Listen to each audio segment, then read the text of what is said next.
I had no idea he was half human, half dog. A young girl screamed in tears as she gave birth to a child with soft fur on his arms and tiny claws instead of fingernails. The baby cried, but his voice wasn't normal.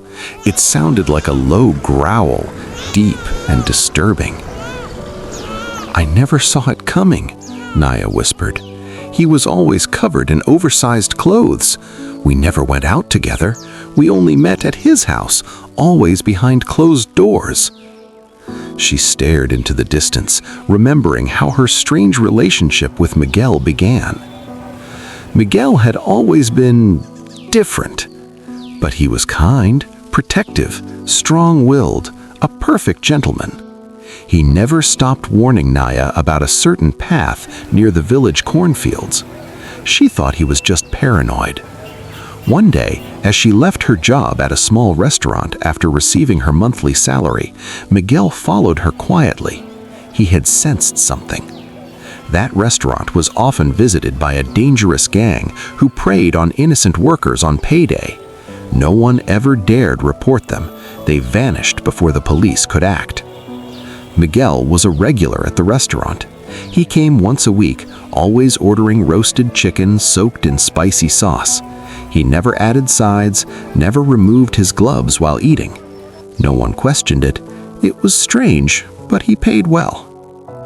"Would you like fried plantains or rice with that, sir?" Naya had once asked. He smiled gently. "No, my dear, just the chicken." Still, something about him was off. He always wore gloves. He never touched anything bare-handed. He never smiled fully. His eyes, deep brown, held a certain animal sharpness. Naya remembered the fateful day clearly. She had just received her salary. She was excited. She had no boyfriend, and her self-esteem had been low. Many of her peers had often mocked her appearance. That night, she felt a spark of hope. Perhaps her time had come. She didn't know that the two men sitting in the corner of the restaurant belonged to a secret criminal ring led by a faceless, nameless man. No one had ever seen his face. Even when members of the gang were caught, they would rather die than reveal his identity. The mysterious leader was feared and respected even by the worst criminals in Dambai. Whispers said he had a powerful ally, someone with high status, wealth, and public respect, but all of it built on stolen money. As Naya walked home through a quiet path, she heard footsteps behind her. When she turned, her heart froze. A familiar face approached. He looked panicked. As she tried to run, another man stepped in front of her, trapping her. "Hand over your money," he barked. "Please, it's my only salary. I need it to take my sick uncle to the hospital," she pleaded. He snatched her purse. Suddenly, a thunderous voice echoed from the nearby cornfield. "Give her back the purse and leave."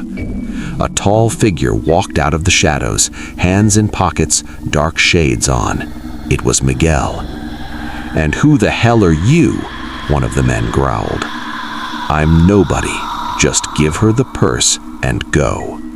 They didn't listen. But what happened next, Naya would never forget. Miguel fought like a lion, swift, strong, and silent. It was as if he had 4 fists. He even bit one of them, causing the man to scream in pain.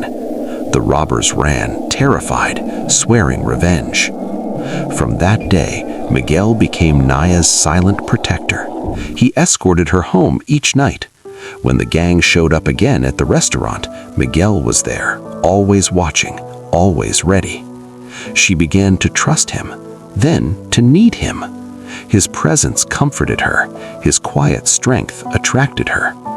One night, after a terrifying encounter, he stayed at her place. One thing led to another, and that was how it started. But she never saw him without his dress on.